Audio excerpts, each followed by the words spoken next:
Welcome to the show, everybody. Mike with CoronavirusDiaries, and I'm fortunate enough to be able to speak again with Mark Suarkeo, social entrepreneur living in Siargao. I'm always saying it wrong. Siargao. Siargao, Philippines. Siargao, Um, Philippines. yeah, and so for the viewers and listeners that maybe haven't seen the previous sessions, Mark, would you mind just sharing a little bit about who you are and what you're up to? Yeah, my name is Mark Suarkeo, from Los Angeles, California. But I decided to live out here in Siargao, kind of explore my roots a little bit more. My mom's from the Philippines and came out here a few times just to take some surf trips and vacations, and just love the whole lifestyle, the community, the people here. So I decided to settle down here for a bit. I work mostly remotely, so I can have the luxury of working from anywhere at this time. And since I've arrived here, also I've gotten into a local business, agritourism business called Bayatakan Farms, and we basically do organic farm tours and grow everything sustainably to support the community, and with a whole bunch of initiatives that we're trying to do here and to help Siargao become self-sufficient in food and help the local farmers and community and all that. So what I've You been know, doing here during this whole COVID lockdown since I got here around early February. and as it stands right now, we were talking a little bit before we started this session. You had shared Mm-hmm. that they're doing these certain types of flights that they're still moving some people out of the area that maybe got stuck there, and now the governments are kind of plucking them out.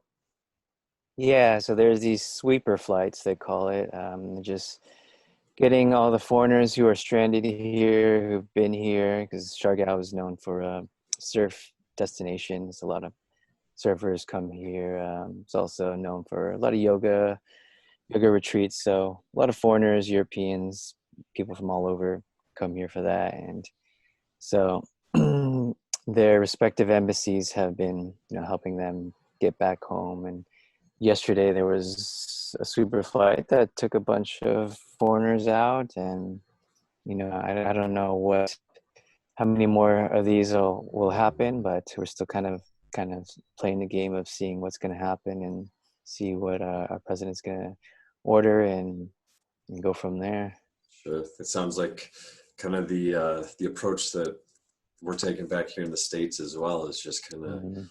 get a sense of the new information that's coming out daily, and seeing how leadership Yeah, processes it and moves forward with it. But yeah, yeah, we'd been talking a little bit about the sustainability, because the Bayatakan, is it, am I saying it right, Bayatakan Farms, yeah. the Bayatakan Farm, yeah, Bayatakan. So yeah. you'd also mentioned so community garden, there's a community garden that's out there, the tourism garden, the Bayatakan um, Hmm. initiative, but this kind of idea of self-sustainability, and providing for yourself. And it's a really, I like the idea more now than ever of self-sustainability, Hmm. because of some of the stuff that Yeah, I'd shared shortly before we started this was the yeah. news that's coming out now about humanitarian aid globally Hmm. for people that don't even have the basic food that they need to survive, and there's a lot of concern about maybe not being able to provide for them under the Yeah. circumstances. And in the States, even in the States, in the bigger cities, it sounds like the food shelves are running out of food, because there's so many more people now, they just don't have Hmm. enough to go around. So I know they have Yeah. community farms in our city. I've never been a part of one myself, but Hmm. I like it. I'm kind of curious, when you kind of engaged, and we've talked about this for any of the viewers, listeners. We have talked about this farm a little bit in the other sessions, but Hmm. when you went into it, what about it is what interests you so much about this self sustainability and developing that type of community? Yeah, I think the main thing for me, because I've been plant-based eater and I cook plant-based and I've been vegan for almost 4 years, just knowing how to grow your own food, and obviously the fruits and vegetables that I consume daily, and knowing all the nutrients and minerals and everything that goes with that, and how to grow it is definitely something that interested me. But the mission behind it, of what the two co-founders, Sam and Annalyn, started, their main mission was to support the communities, specifically the local farmers who've kind of took a back seat to the tourism growth that has been occurring here in Siargao. So the tourism boom, there's a lot of resorts and all the sorts of, things popping up, spas and things that cater to tourists. But then, some of the farmers were kind of being left behind. Everything got more expensive for them. Their way of life has changed. So that definitely attracted me, was to kind of support the local farmers who've been struggling from that. And so what we do is we grow these organic vegetables on Bayatakan Farm, and then we sell it to the resorts, and we also sell it to everyday people. And we have these future projects like a restaurant in the future, and some other initiatives we wanted to create. But it's basically to create income for these people who need it more so than the resort owners and stuff like that. So maybe I'm not fully understanding, or I'm obviously not, because I'm a little confused. When you're saying Yeah. for the farmers, Mm-hmm. and so that you're growing this produce, selling it to the resorts, Yeah. where in there is it that the farmers, where's the disconnect with the farmers and their livelihood? Oh, well, the farmers, because all the commodities have gone up in price since the tourism boom, everything from fish to every local commodities has gone up, just because of everything happening in the past couple of years with the boom. So, their life has changed because of that. So we have farmers that come in, the local people who come in and grow their own foods, and then we take their vegetables and help provide them income by selling it to the Okay, resorts. gotcha. And now, obviously, because tourism is grinded to a halt, everything has changed out there. Yeah, so we're definitely trying to pivot on that. We had tours going on 2 to 3 times a week, which is helping support the farm and the farmers.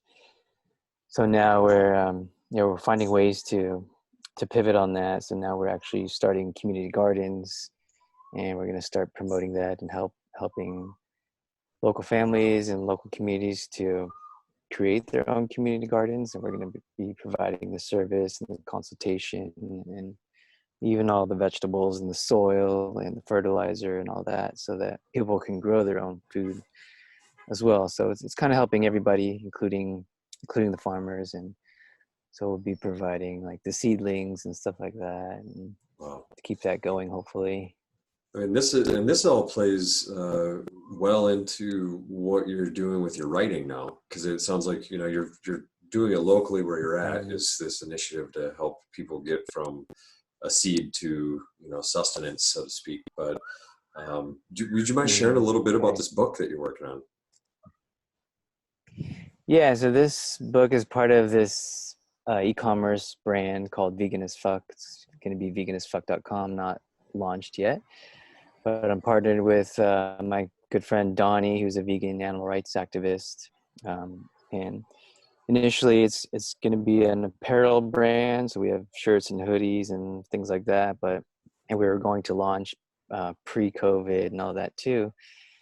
But then we decided that it would be valuable to create some sort of a vegan starter guide, and kind of promote more the health benefits of eating plant-based and going vegan for the various social issues, including human freedom, animal agriculture, of course, the climate crisis, air and water pollution that's affecting our climate, I think people are kind of waking up to see that eating animals is kind of causing some of this stuff. Everything that from the bird flu to the SARS and everything, all these pandemics has been linked to some level to eating animals. So in the book, I talk a little bit about these CAFOs, these basically animal feeding grounds where there's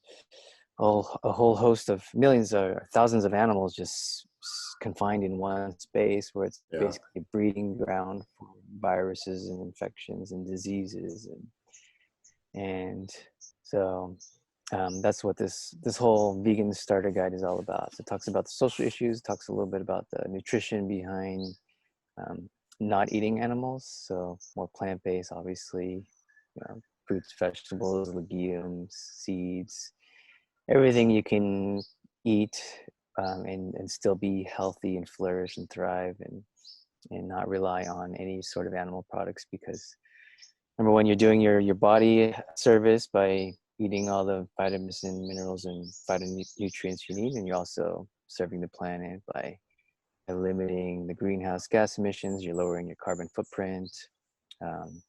Even spiritually, you're saving animals who are sentient beings, and so that's all comprised in the book, which will be out in about a month or so, hopefully.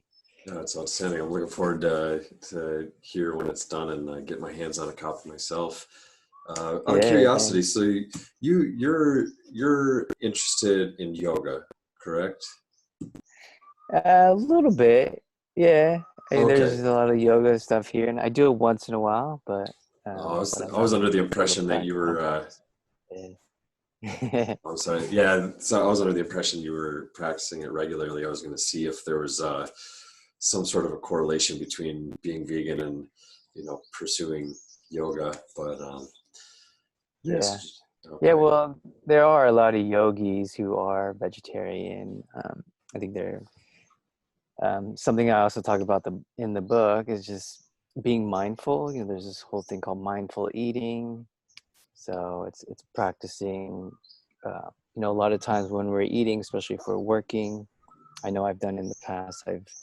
I've sat down on my desk and eat in a hurry, or driving while eating. So a lot of times we don't really focus on actually sitting down and enjoying the meal, and knowing where that food is from and how it was grown, and realizing that it comes from the earth, and it requires things like sunlight, it requires water and air, and all these minerals to grow this stuff.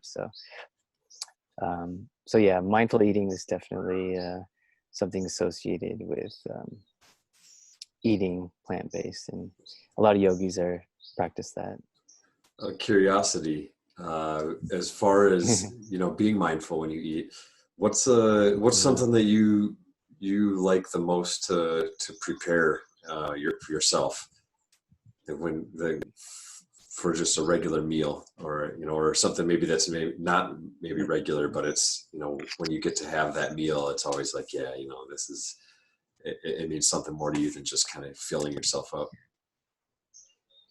Yeah, well, I just, anything you hear this term, eat the rainbow, when you have all these different vibrant colors, there's all these phytonutrients in the different colors, like eggplant, bell peppers, green leafy vegetables. I mean, anytime you eat something very colorful, then you know that you're getting a wide range of nutrients and minerals, vitamins. That's something I always try to look for, and I try to eat, balanced. Um, just be aware of what I've eaten earlier in the week or early in the day, and see what else I can um, put in my body later. Sure. But with mindful eating, one of the things that I always practice too is just to sit and relax when you eat. So something that anyone can do is just take a few deep breaths before they eat, because oftentimes when we're eating or just going through daily life, we're in this fight or flight response. The sympathetic nervous system is in control, and And what happens is like all our blood flow goes to our vital organs, like our brain, our heart, our lungs, kind of in response to, in preparation to fight or flee in case we need to, you know, in case we face any kind of danger.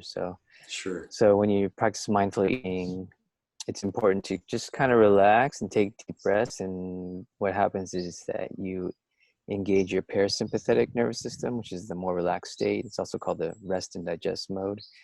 And so what happens is digestion process actually becomes more effective and more efficient.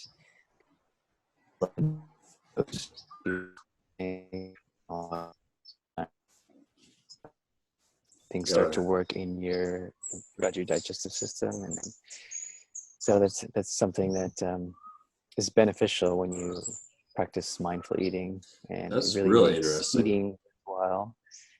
And it really serves a purpose of what a purpose for eating is to actually nourish our bodies and provide the nutrients, instead of just putting food down our face to give us energy. You know, we need to be aware of what kind of energy you're putting in, and you know why you're putting into your body, Are and you how gonna you have put it a into your body as section? well.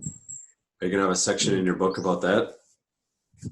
Yeah, there is a actionable step, I call it, an actionable step towards going vegan, and it's to practice a mindful eating in your next meal. And so simple questions to ask is who or what are you eating? You know, what's actually look on your plate, and ask yourself, what is this on your plate?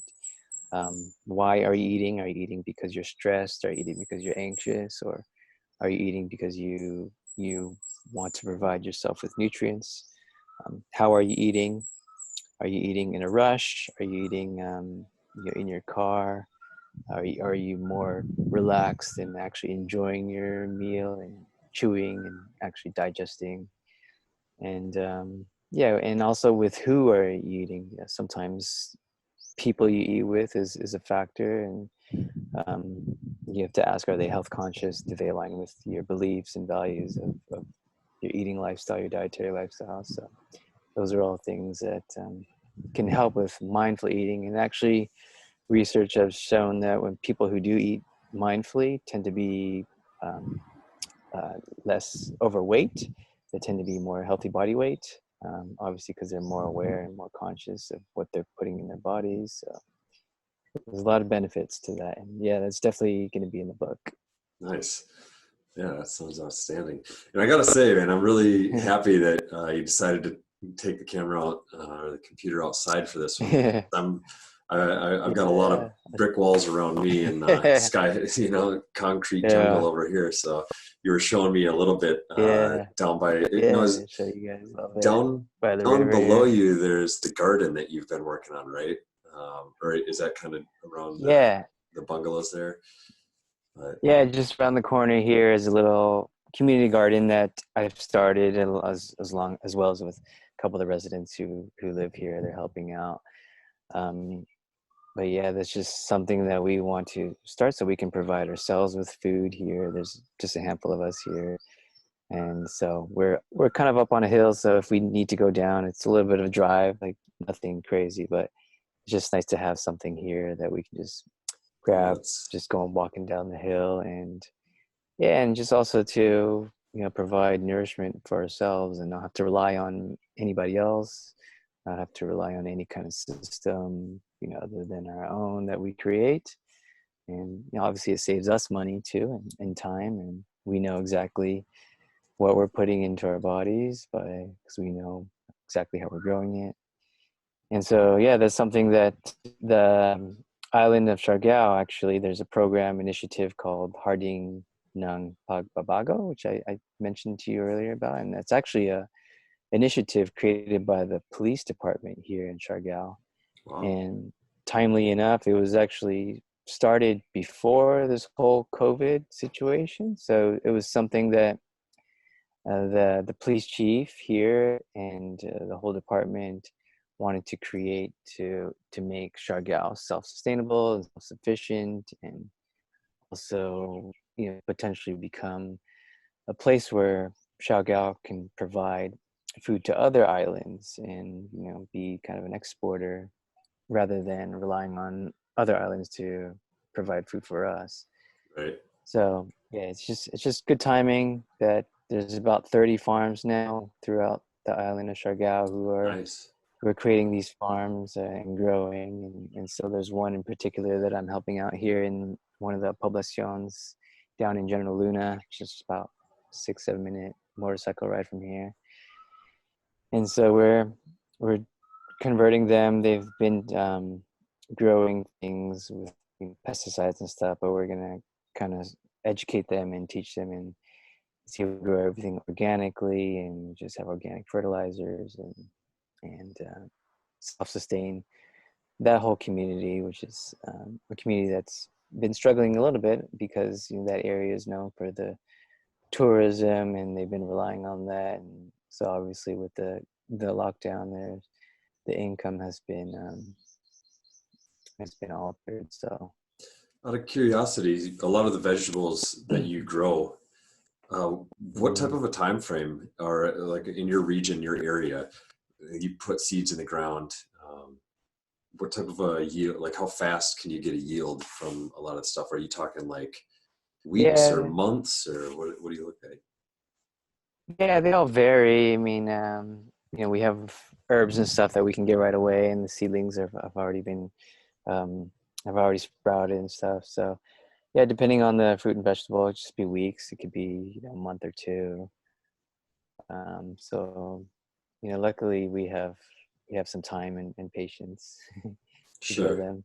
Uh, Oh, that's outstanding. We were talking a little bit about, I was asking about fishing down in the water and whether it was freshwater or saltwater. And you mentioned that, some of the locals they'll go fish down there. They'll also collect mm, like mussels or clams, cackles, that kind of stuff. And, I started yeah, thinking about it, that quite literally to be in a position like that where for people like me that I still do eat meat, yeah, to be able to have that as well as like growing gardens, it's just this total paradigm shift from, being in the yeah, city here where, there's, yeah. you go into the store and you pull all the stuff off the shelf, but it's, Yeah, it's definitely self-localization type of feel here, and not having to be reliant on having to go anywhere. So I think that's definitely an advantage of living here and staying here. I think I feel kind of fortunate to be here. I came here, I feel like at a good time, even though we're locked down. It doesn't seem as tight knit as it is in other parts of the world. I'm able to roam around and go to the farm and go out to even to the beach just to get some air and walk around a little bit. And we're still conscious about our spacing and distancing, but sure. yeah, I mean, these people who live here also, they just go down and get the clams and stuff and just go up and cook it, and just we'll get some vegetables and put it all together and have a cheap and healthy meal. That's super rad. Do you kind of miss you miss the grocery stores from like in the States at all? um yeah, I mean, there's definitely some things I miss from getting when Trader stuff. There's some of, I guess, the luxury food items, but they're all not necessity. But yeah, there's things I would like to make. Like one particular thing I'm missing is dates. Dates to Oh make yeah. like chocolate, like vegan chocolate cake, because we use that, and some almonds. And although they come and go, like once in a while you'll see them. Like groceries, they'll provide um, the local groceries. They'll provide certain things, but then they're not always around. So um, I guess the consistency of having all the foods on the shelves is something I miss. Are you able to receive mail out there? Are they still bringing international mail? If you I think I heard everything's on hold for them for now. okay, Yeah, I but was gonna yeah, maybe send typically. send some dates your way. Yeah, yeah. Thanks. Yeah, I think it's on hold right now, from what I've heard. But Yeah, um, in terms of mail, Gotcha. Cool. Well, I know you're just getting going for the day. You've got some stuff planned Yeah. out, and you got this book you're working on. I don't want to hold you up too much. Was there anything that you wanted to share that we didn't get to?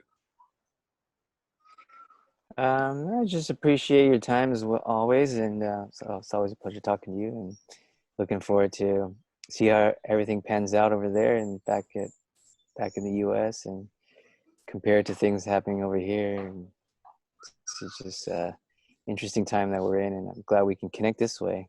For real, it's really cool. I really appreciate you spending time as well. For Yeah. the viewers and the listeners, all the information about Mark's projects that he's working on, the book, the farm, everything can be found in the About section below. Be sure to reach out with any questions or comments, and stick around. We're going to have more of this coming your way indefinitely. We're just going to keep rolling with it, and who knows, maybe even after the whole COVID Yeah, pandemic glazes over, maybe I yeah, will find myself out there helping for till some sure. soil. So it could be a good Can time. use some hands.